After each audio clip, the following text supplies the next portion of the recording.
Bom, o Carla e Felipe, ouvinte, sabe que existe um tipo de situação que afasta a gente e tem um tipo de situação que não atrai. Parece a mesma coisa. Mas é diferente. Então eu vou dar um exemplo de situação que afasta. Vamos lá. Você recebe um convite para almoçar na casa daquele teu amigo querido, mas o chato que estudou com vocês todo ano tá lá. Então, ele vai estar lá. E sempre que vocês se encontram, ele conta aquelas piadas ridículas, que você aguentava porque você estudava com ele na sala, não podia fazer nada. Compulsório. Mas agora você pode encontrar. Então, por que a velhinha não usa relógio? Aí você fala, por quê? Porque ela é senhora. Aí você fala, ai meu Deus do céu. Qual é a fórmula química da água benta? Qual? H2O. Sabe? Nesse nível. A plantinha foi pro médico, mas não foi atendida. Por quê? Não foi atendida. É porque só tinha médico de plantão. Valeu, gente. Não dá, né? Não dá. Não, sério. Aí é o seguinte, aí ele vai bebendo, aí vai se animando. Aí ele começa a trocar a graçola por graçola interativa. Tá. Ele chega perto de você, aponta o dedo pro seu peito, fala, o que é isso aqui? Você olha, ele faz, sobe o dedo pro seu nariz. Nossa, a Carla faz isso todo dia comigo. Pelo amor de Deus, né? Não dá. Então, só a ideia de aguentar esse cara de novo é uma situação que afasta. Não tem jeito. Pra mim, pelo menos. Tá. Né? Você pode não ir. Aí, vamos dar um exemplo de situação que não atrai, que é diferente. Ok. Então você combina com alguém, ou vai sozinho, você resolve assistir o Rei Leão, né? E aí, Carla, roda uma das musiquinhas do filme. Uma. Desde o dia em que ao mundo chegamos, caminhamos ao rumo do sol. Há mais coisas pra ver, mais que a imaginação, muito mais pro tempo permitir. E são tantos agora a outra. Pra se seguir. From that day we arrived on the planet, and blinking step into the sun. There's more to see than can ever be seen. More to do. Vai entrar o refrão? Ainda não, né? Então, aí é o seguinte, imagina que você quer assistir a versão dublada em português. A Carla foi assistir a versão dublada em português? Não, eu assisti a versão em inglês. Em inglês. Mas tem gente que faz questão de assistir a versão dublada em português porque foi na versão dublada que cresceu ouvindo as músicas e quer ouvir as músicas do Rei Leão na versão em português. Olha lá, essa é na versão em inglês. Você fez questão de assistir a versão em inglês. Fiz. Aí você chega no cinema, só tem a sessão dublada, no caso da Carla. Ou o contrário, você quer assistir a versão em português, de repente chega lá, só tem a versão em inglês. Aí você fala se vai, se não vai, não atrai, entendeu? Mas bobeou, você já tá lá, vai. É diferente do amigo da piada sem graça que você diz, pelo amor de Deus, não. Repelente. Não, é repelente. Essa aqui, você fica pensando, versão dublada, versão em inglês. Tá bom, vai, eu vou e que se dane. Já vim até aqui mesmo, vou voltar pra casa? Bom, quando a gente fala de situação que afasta e situação que atrai, ela é muito comum, que não atrai, ela é muito comum na hora que um empresário, que um investidor resolve tomar decisões de negócio. Tem coisas que ele não aceita, porque afugentam, e tem coisas que ele preferia que fosse diferente. Mas ele até topa, é diferente. Então um país como o Brasil, ele está no estágio da situação que afasta, né? Por quê? Ainda não aprovamos a reforma da Previdência, devemos aprovar em breve. Temos uma realidade tributária pavorosa, que assusta, e fica na cara que os nossos números tornam o Brasil ingovernável. Pega o seguinte, olha para a gestão da dívida dos estados. Começaram a renegociar as dívidas a partir de 2016. O que aconteceu? A mensalidade hoje que os estados pagam não cobre nem o valor dos juros e da correção monetária. Com isso, o estoque da dívida nos últimos 2 anos e pouco cresceu quase 15%. Cresceu a dívida, quase 15%. Final do ano passado chegou a 550 bilhões de reais a dívida dos estados. Então, em 2014, eles pagavam 31 bilhões por ano e aquilo correspondia a 75% da conta de juros e amortização. Agora, eles pagam 19 bi contra 31 que pagavam antes, e isso representa 34% e não 75% da dívida de juros. Você está acumulando. Onde isso vai parar? Onde isso vai parar? Não vai parar no caos. Pega o Orçamento Geral da União com aquele grau de engessamento conhecido. Não dá para cortar nada que você precisa. Leia-se, né? Cortar salário. Não pode cortar salário. Cortar aposentadoria. Não pode cortar aposentadoria. Então você corta onde? Despesa de custeio e corta investimento. 96% é engessado. De tudo que a gente arrecada com os impostos, metade vai para pagamento de juros, amortização e refinanciamento da dívida. Você pega todo o valor dos impostos, metade vai para isso. Sobra metade. Da metade vai para a Previdência. Sobra um quarto. Metade vai para pessoal em cargo, aí você tem que ir incluindo inativos e pensionistas da União, aí tem transferência para estados e municípios, tem despesas obrigatórias. Resultado, a gente investe 1/10 do dinheiro necessário para manter a nossa estrutura. A gente fez essa conta na semana passada. O ano que vem vai ser 0,3%, deveria ser no mínimo 3%.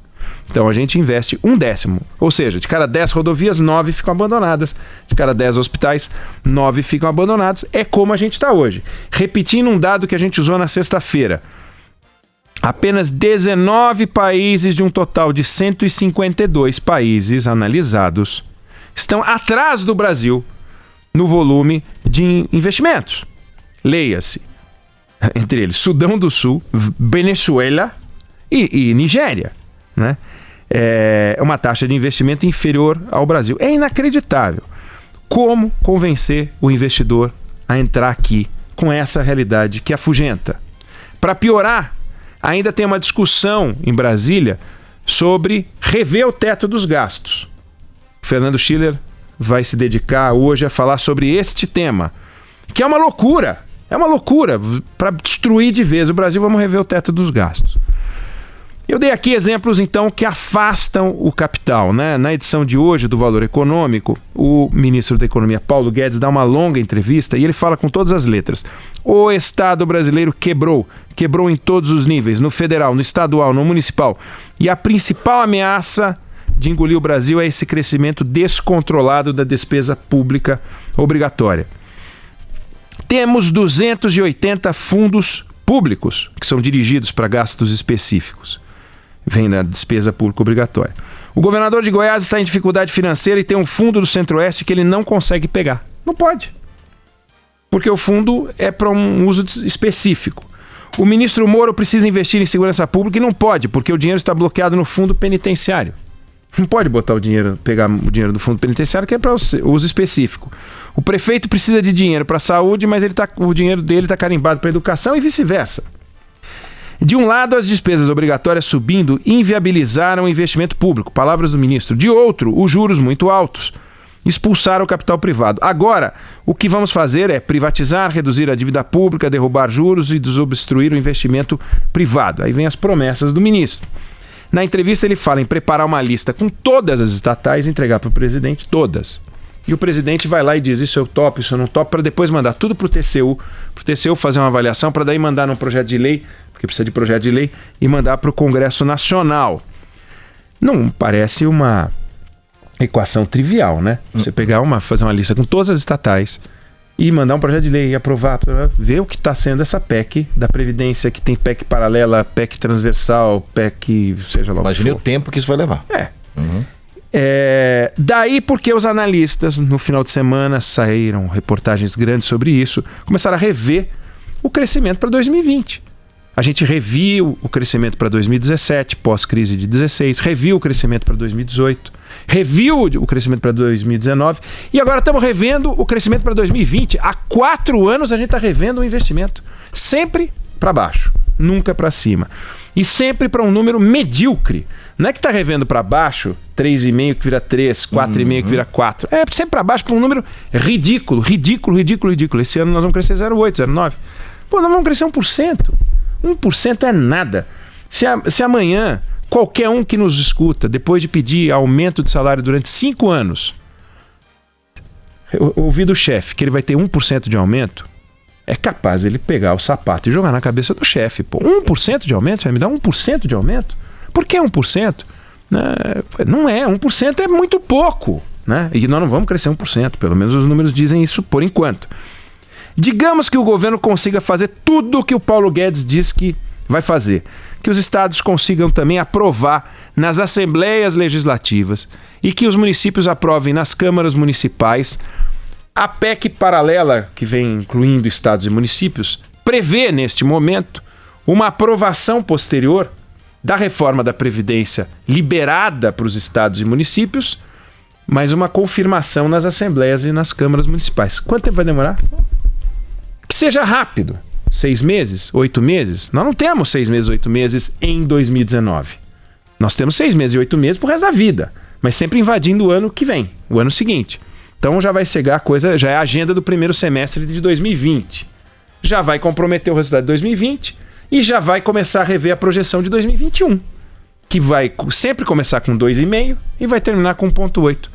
Bom, digamos, no entanto, que eles consigam. Aí a gente vai entrar na lista dos problemas brasileiros que não é que afugentam, mas tornam o Brasil pouco atraente. É a história do filme dublado ou do filme com a legenda original, que são os problemas que a gente já discutiu e vai continuar a discutir sempre. Produtividade, que continua a ser baixa, qualificação da mão de obra, que compromete a produtividade, tecnologia do Brasil atrasada, infraestrutura que está complicada,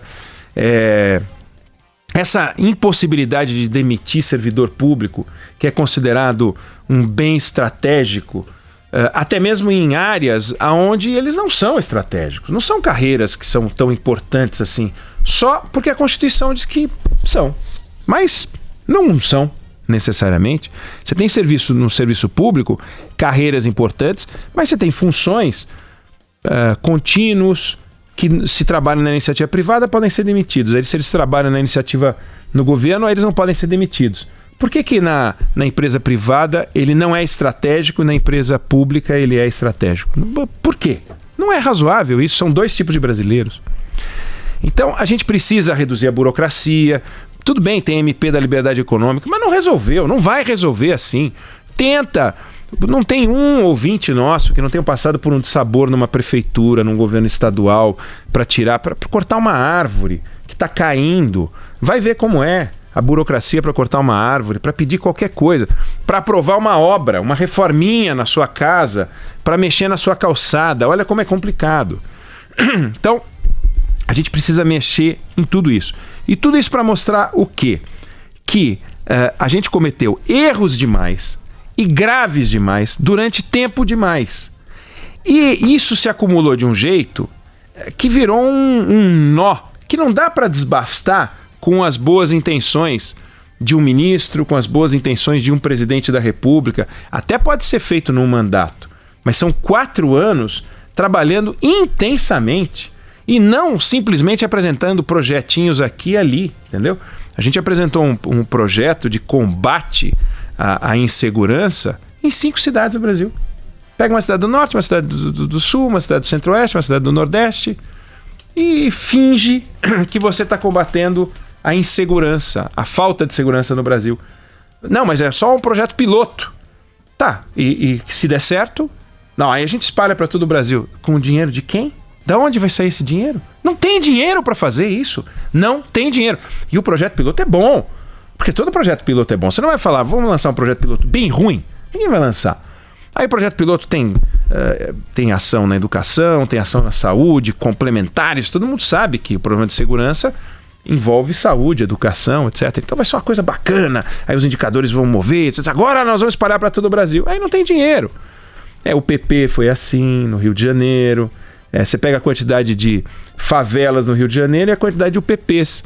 E assim vai. Tudo projetinho piloto, projetinho piloto, projetinho piloto. Nós vamos falar de projeto piloto. Eu estou preparando para a gente falar de projeto piloto. É uma farra de projeto piloto no Brasil. Então a gente precisa gastar uma energia muito forte, porque está contratado que 2020 já virou um ano quase medíocre. Quase medíocre.